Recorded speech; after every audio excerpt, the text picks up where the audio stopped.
berdasarkan putusan Mahkamah Konstitusi nomor 01/PUU/Romawi 28/2020 yang amar putusannya A. Mengabulkan permohonan untuk sebagian, B. Menyatakan pembentukan Undang-Undang nomor 11 tahun 2020 tentang Cipta Kerja bertentangan dengan Undang-Undang Dasar 1945 dan tidak memiliki kekuatan hukum mengikat sepanjang tidak dilakukan perbaikan dalam 2 tahun sejak putusan ini dibacakan. C. Menyatakan Undang-Undang 11 tahun 2020 tentang Cipta Kerja masih berlaku sampai dengan perbaikan dalam 2 tahun. D. Memerintahkan pembentuk undang-undang untuk memperbaiki Undang-Undang nomor 11 tahun 2020 tentang Cipta Kerja dalam waktu 2 tahun. Jika tidak dilakukan, maka menjadi inkonstitusional, permanen, dan tidak memiliki kekuatan hukum mengikat. E. Jika dalam 2 tahun tidak menyelesaikan perbaikan Undang-Undang nomor 11 tahun 2020 tentang Cipta Kerja, maka yang dirubah dan dicabut Undang-Undang existing berlaku kembali dan menangguhkan kebijakan strategis dan berdampak luas dan tidak boleh mengeluarkan peraturan pemerintah pelaksana baru yang berkaitan dengan Undang-Undang nomor 11 tahun 2020 tentang Cipta Kerja.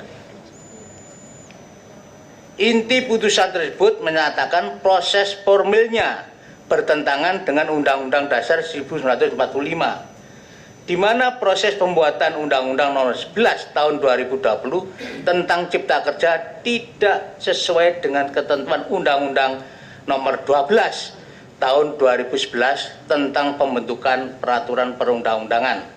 Oleh karena itu, sesuai dengan poin huruf D amar putusan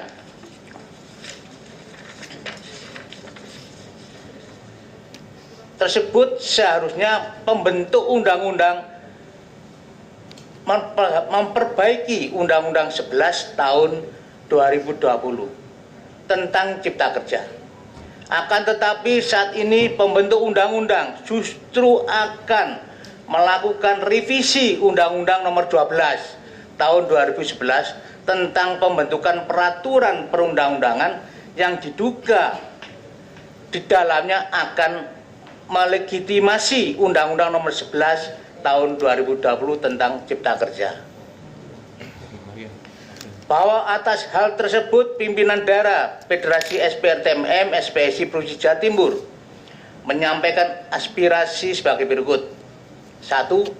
Menolak revisi Undang-Undang nomor 12 tahun 2011 tentang pembentukan peraturan perundang-undangan. 2. Keluarkan klaster ketenagakerjaan dari Undang-Undang nomor 11 tahun 2020 tentang Cipta Kerja.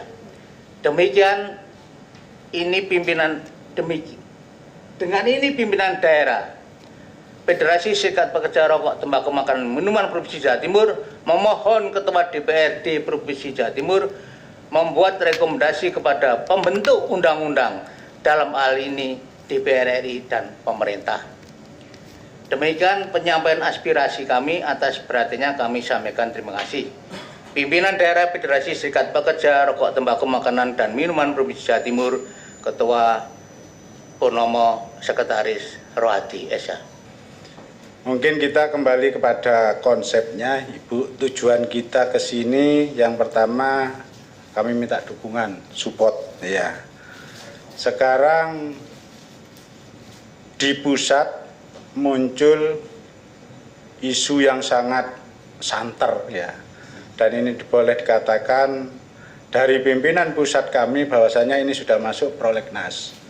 Apa itu? Yaitu mengenai revisi Undang-Undang 12 Padahal Undang-Undang 12 sudah direvisi, yaitu jadi Undang-Undang 15 tahun 2019. Itu perubahan atas Undang-Undang 12, yaitu mengenai pembentukan peraturan perundangan. Kenapa kami minta dukungan, Ibu? Karena tadi sempat disentil dalam permohonan kami,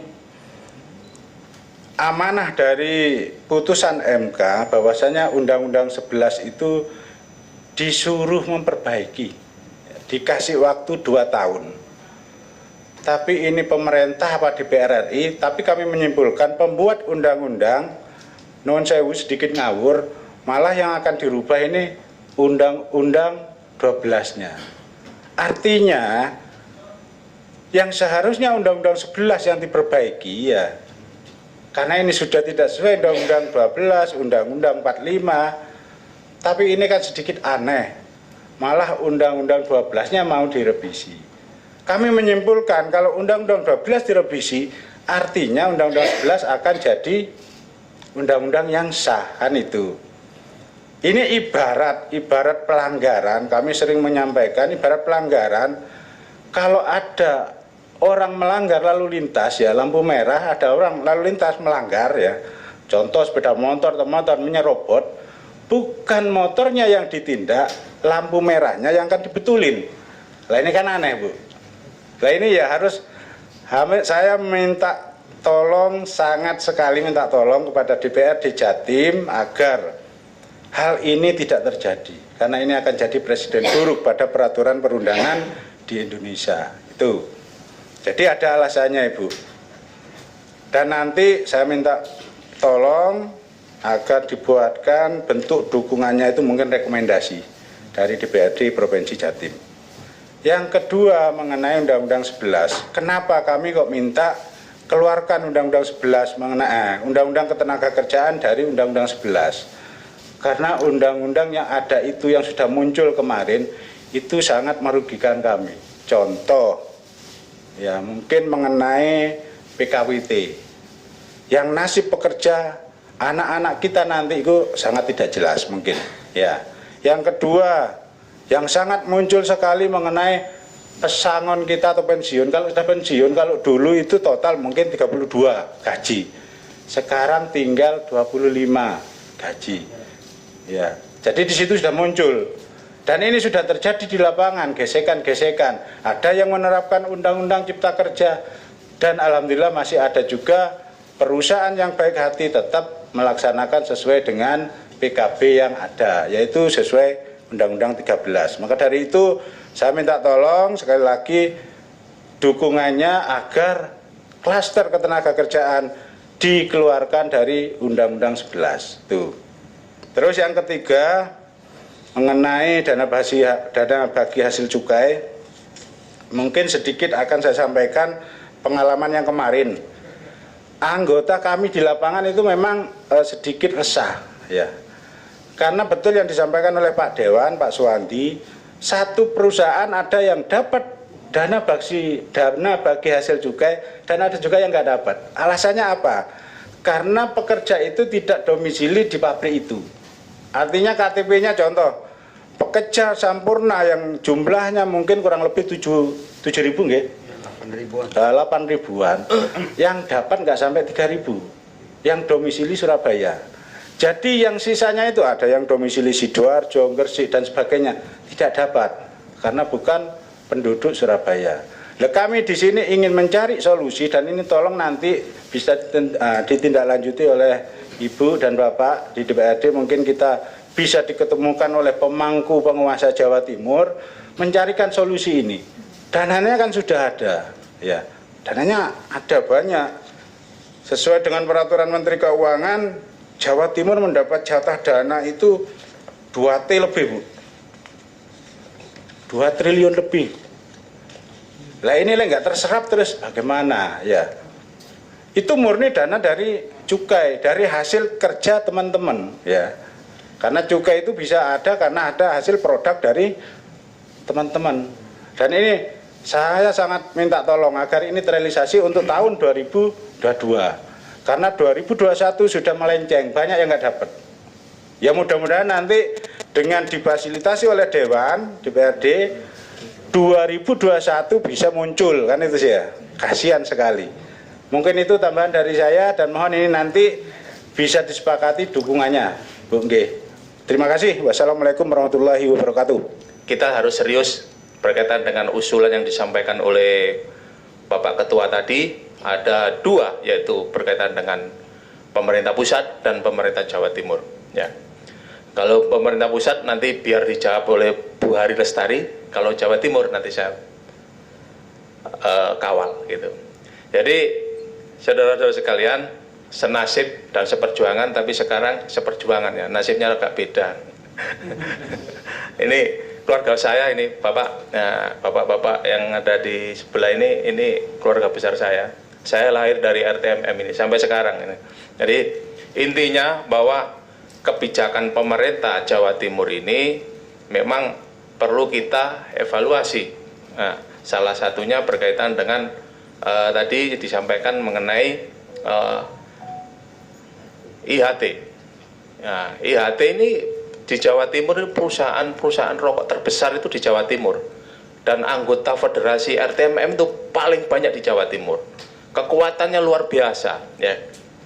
Nah, ini juga perlu dipertimbangkan oleh pemerintah Jawa Timur berkaitan dengan IHT, karena selama ini IHT ini merupakan momok bagi pengusaha rokok, terutama pekerja rokok ya, karena salah satunya pekerja rokok yang SKT ya kan. Ya, itu momok itu kalau ada kenaikan cukai, wah ini alamat ada pengurangan ini ya kan ya.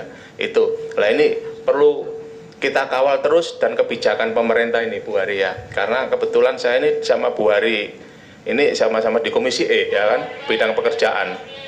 Nah, ini yang perlu kami khawatirkan, karena setiap tahun itu, apalagi kalau mendekati tahun-tahun politik, wah ini ada bargaining berkaitan dengan kenaikan cukai ini ya. Nah, ini saya terus terang saya paham, dan terus terang kalau yang disampaikan oleh Pak Ketua tadi memang ya suratnya ya sebagian juga saya ikut membaca dan mengusulkan itu. Jadi yang kedua berkaitan dengan dana bagi hasil cukai. Ya, ini sebetulnya sudah saya bicarakan dengan Bu Hari ini. Kenapa kok pemerintah ini kok seperti gini ya? Terutama Jawa Timur harus merubah itu kebijakan yang di Bupati dan Wali Kota, gitu kan? Terutama. Ya karena nggak semua pekerja ini berdomisili di dekat perusahaan. Nah, lah kalau nggak di dekat perusahaan, kalau yang di luar nggak mendapatkan dana bagi hasil cukai, lah ini kan tidak adil ya kan. Nah, ini masih kita perjuangkan sejauh mana ini kebijakan ini, dan kita sudah sounding dan ke Pak Sekda supaya ada turunan surat. Tapi ya mau tidak mau harus didukung oleh banyak OPD dan termasuk dewan-dewan ya kan. Nah, termasuk di Komisi E ini kebetulan yang pro dengan pekerja buruh ya Bu Hari sama saya gitu, cuman 2 orang ini ya. Lainnya ya masih belum menunjukkan eksistensinya terhadap berkepedulian pada pekerja buruh ya. Itu yang kami sesali tadi, kok banyak banget aparat yang angkat senjata, laras panjang dan gas air mata. Padahal kami hanya lewat sebenarnya, hanya lewat, dan perempuan yang banyak jadi lewat sampai diterima di kantor dan gedung DPRD yang sangat megah milik rakyat ini. Saya sepakat dan mendukung intinya yang disampaikan Ketua dan Sekretaris tadi. Ini nanti mohon Dewan Perwakilan Daerah Rakyat Provinsi Jawa Timur, khususnya di Komisi E, bisa menyampaikan langsung di masa aksi nanti apabila support atau dukung atau tidak dukung, supaya teman-teman masa aksi yang jauh dari Malang, dari Probolinggo, Pasuruan, Sidoarjo, bahkan Gresik dan Mojokerto, Pacitan, jauh-jauh, ini mohon bukan hanya disampaikan pada kami, disampaikan langsung, karena ibu dan bapak yang di sana adalah saat pendekatan dengan rakyat, ini kembali ke rakyat. Perlu langsung di sana ibu yang terhormat, biar kami sebagai perwakilan dari mereka buruh, khususnya RTMM ini lebih lega yang di sana kepanasan. Ini sedang diperintahkan MK untuk diperbaiki. Kok sudah banyak pelanggaran-pelanggaran baik kota kabupaten yang sudah tetap mengikuti Omnibus Law, ya. Ini yang menjadi perhatian. Kita tetap itu akan merekomendasikan. Kedua, terkait dengan kewenangan provinsi, tentunya kami berterima kasih. Seperti kami tadi dari 24 anggota Komisi E itu yang memahami, bukan ahli loh ya. Kalau Pak Wandi ini ahlinya karena memang beliau kan memang terjun langsung sebagai pengurus. Ini kalau saya kan hanya ngomong lah bahasanya. Itu dari 24 yang memahami tentang peraturan perundangan atau tentang gerak perjuangannya buruh ini kan terbatas. Mungkin hanya 3 atau 4 orang dari 24. Sehingga kami berterima kasih sekali. Kami berterima kasih sekali karena mata kami, telinga kami, tenaga kami itu terbatas. Dengan adanya perjuangan, baik itu hearing ataupun demo-demo, itu bagian dari kekuatan kami juga untuk lebih keras ya, untuk berbicara nih loh. Kalau kami bersuara saja mungkin juga akan sumbang, minim lah, kecil. Tapi dengan adanya surat, adanya aksi, toh aksi juga memang di dalam undang-undang ada, ya. Tadi dan itu terbukti, toh buruh tidak pernah melakukan anarkis. Sejak 2010 saya rasa saya mulai ngamati ini sudah 2010 tidak ada kok yang anarki. Ya tidak ada loh, baik itu organisasi apapun. Kecuali penyusup ya, kecuali penyusup. Dan saya mohon Bapak Kepolisian dari pengamanan, saya berterima kasih lah tadi disampaikan Pak Suwandi tentang keamanannya. Tapi tolong dong teman-teman ini juga dengan dihadapi dengan tadi ya, ada benar nggak di laras sepanjang. Jangan itu tempatnya untuk di timur, di perbatasan Indonesia lah, atau dengan namanya teroris ya. Saya sepakat lah dengan teroris, tapi dengan buruh janganlah. Saya siap pasang badan lah ketika ada buruh yang mengatasnamakan perjuangan. Saya yakin Bapak polisi juga punya anak, sampapun ponakannya dari buruh ya itu. Jadi saya harap harus lebih humanis lah, lebih persaudaraan. Tapi memang beliau adalah menjaga keamanan, itu yang harus diinginkan. Takutnya ada penyusup tadi, takutnya ada penyusupnya. Saya rasa takutnya ada penyusup, bukan buruhnya, tapi penyusupnya itu. Kemudian terkait dengan tadi yang saya sampaikan, kami punya keterbatasan informasi. Ini terima kasih sekali terkait dengan anggaran. Jadi nanti saya dengan Pak Suwandi akan menyampaikan ke Ketua Komisi E maupun Ketua DPR Provinsi. Dan tentunya ini tadi ada lintas komisi kalau saya lihat tentang cukai ya tadi ya, bagi hasil ya, itu kemungkinan itu ada, bukan kemungkinan, saya rasa itu adalah Komisi C terkait dengan keuangan. Ekonomi adalah kalau petani tembakau itu dengan ranahnya Komisi B, tapi terkait dengan keuangan itu adalah Komisi C. Tapi kami juga akan ada relevansinya, hasilnya ini kan bahwa kami yang sudah bekerja, ini RTM sudah bekerja. Tapi seperti tadi, Sampurna 7.000 yang diberikan hanya sekitar 3.000. Bagaimana yang lain? Ini baru, saya baru dengar sekarang. Jadi untuk ke depan ini kami Pak Suwandi mungkin nggak perlu dibekali, tapi saya dan yang lain-lain dari komisi itu perlu dapat masukan-masukan seperti ini. Jadi ketika Ibu, karena dana bagi hasil ini menurut kami kalau telat membagikan ini tertutup dan hangus.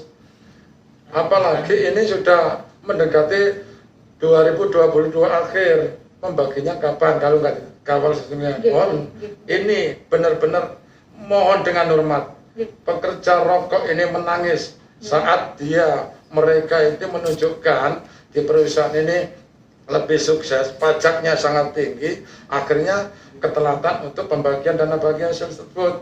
Karena mereka pekerja rokok ini sekarang sudah bisa baca online dengan PP 206 ini, semuanya tahu, tidak ada yang tidak tahu. Jadi tuntutannya pada kami di struktur organisasi, Ibu, itu mohon sekali dengan hormat pengawalan yang super ketat dari Dewan Perwakilan Daerah Provinsi ini ke pemerintah provinsi maupun kabupaten secepatnya. Ini tidak tumpang tindih, itu aja. Terima kasih. Ya, terima kasih. Jadi memang tadi saya mohon maaf karena saya baru hari ini mendengar. Saya dengan Pak Suwandi ya, saya rasa bukan kami hanya berdua saja, saya rasa dengan Komisi E yang lainnya, karena ini menyangkut orang sudah bekerja yang memproduksi, tapi kok ya tidak ada lah istilahnya ya, ini kami sampaikan. soal pengawalan, ya kebetulan saya di Banggar, Pak Sandi juga baru di Banggar ya, nanti akan kami suarakan. Jadi itu yang bisa berdua ketemu. Ketiga ya tadi yang terkait dengan isu kan tadi. Coba saya tidak bisa menjawab itu kan isu, saya benar apa tidak. Coba kita sambil mencari tahu. Kami meskipun di provinsi kan juga ada komunikasi dengan DPR RI maupun di partai yang di pusat. Saya rasa Pak Swadi juga sama. Apakah itu isu atau apakah itu ada benarnya? Jadi ketika kita fokus ke Omnibus Law, tapi kok yang undang-undang ini yang diinikan. Nanti saya akan cari informasi. Ketika informasi itu sudah benar, saya akan sampaikan ke Pak Pur ya, selaku Ketua DPD RTM Jawa Timur. Ya intinya saya meskipun ini kan undang-undang itu tidak boleh terkait dengan tadi perda atau peraturan daerah, saya juga minta masukan info perda mana yang di Jawa Timur yang bertentangan dengan peraturan pemerintah. Karena kalau secara hierarki, secara tata urunan peraturan perundangan, peraturan yang di bawahnya atau perda ataupun pergub atau perwali itu tidak boleh bertentangan dengan peraturan yang di atasnya, apalagi undang-undang dasar. Jadi mohon maaf, pejabat pun punya keterbatasan. Kadang pejabat itu kan mutasi ini sekali-kali ya. Dewan pun juga punya keterbatasan. Coba kami beri masukan. Kami juga akan cari tahu mana kota kabupaten di Jawa Timur yang terindikasi atau jelas-jelas bertentangan dengan peraturan pemerintah itu, sehingga kami juga bisa memberi masukan, bisa ke gubernur untuk, kan kami ini kan hanya sebagai pengawas atau mengontrol ya, bukan eksekutor. Dalam hal ini nanti gubernur itu yang menegur bupati kalau itu peraturan bupati atau perwali, ya kan? Dan sebenarnya kita juga akan bisa negur, bukan kami yang negur, ya kalau gubernur dan jajarannya, kami mungkin akan bisa menginformasikan ke pusat. Apalagi sekarang ini kan Presiden maupun DPR RI sudah jelas-jelas tegas, kita ini akan merampingkan undang-undang atau peraturan yang bertentangan. Kalau secara aturan teori hukumnya itu harusnya batal demi hukum, tetapi kan kadang-kadang masih menunggu gugatan dari elemen bahwa ini adalah bertentangan, gitu ya. Jadi coba kami diberikan masukan, kami juga akan cari tahu mana aturan-aturan bertentangan dengan PP itu. Saya rasa itu dulu. Kami DPRD Provinsi Jawa Timur bersama perwakilan dari Federasi Rokok, Tembakau, Makanan dan Minuman Jawa Timur pada hari ini Rabu tanggal 23 Maret 2022 bertepat di gedung DPRD Provinsi Jawa Timur, Komisi E telah menerima perwakilan audiensi dengan pengurus PD, PC, dan pimpinan unit kerja Federasi Serikat Pekerja Rokok, Tembakau, Makanan dan Minuman Serikat Pekerja seluruh Indonesia Provinsi Jawa Timur dengan menghasilkan hal-hal sebagai berikut. 1. DPRD Provinsi Jawa Timur melalui Komisi E berterima kasih dan memberi apresiasi kepada pimpinan daerah Federasi Serikat Pekerja Rokok, Tembakau, Makanan, Minuman Serikat Pekerja seluruh Indonesia Jawa Timur yang menyampaikan aspirasinya secara tertib dan aman. Yang kedua, DPRD Provinsi Jawa Timur melalui Komisi E akan menindaklanjuti membuat rekomendasi kepada Ketua DPR RI dan Presiden Republik Indonesia dalam menyampaikan menolak revisi Undang-Undang Nomor 15 Tahun 2019. Undang-Undang Nomor 12 Tahun 2021 tentang Peraturan Pembentukan Perundang-undangan. 3. Merekomendasi pengajuan tuntutan PD FSP RTMM SPSI Provinsi Jawa Timur mengeluarkan klaster ketenagakerjaan dari Undang-Undang Nomor 11 Tahun 2020 tentang Cipta Kerja C Undang-Undang Nomor 13 Tahun 2023 tentang ketenagakerjaan. 4. DPRD Provinsi Jawa Timur menindaklanjuti berkaitan dengan dana bagi hasil cukai tembakau DBHJT dan peraturan daerah perda di setiap kabupaten kota agar tidak bertentangan dengan regulasi dari PP nomor 109 tahun 2012 tentang kawasan tanpa rokok. 5. DPRD Provinsi Jawa Timur memperjuangkan dan menambah anggaran pelatihan kerja bagi korban PHK kepada PD RTM SPSI Jawa Timur sesuai anggaran yang tersedia. Demikian berita acara ini dibuat dan ditandatangani dan ditindaklanjuti. DPRD Provinsi Jawa Timur, Komisi E, Hari Putri Lestari SHMM telah ditandatangani. Suwandi Firdaus SE SHMM telah ditandatangani. Perwakilan pekerja dari Federasi Serikat Pekerja Rokok, Tembakau, Makanan dan Minuman Jawa Timur, Insinyur Purnomo telah ditandatangani. Rohati Esa ditandatangani, Suherman Esa ditandatangani, dan selanjutnya akan kami ajukan kepada pimpinan Dewan DPRD Provinsi Jawa Timur dan akan kita lanjuti mengirim surat rekomendasi ke DPRI di pusat Jakarta. Terima kasih. Wassalamualaikum warahmatullahi wabarakatuh.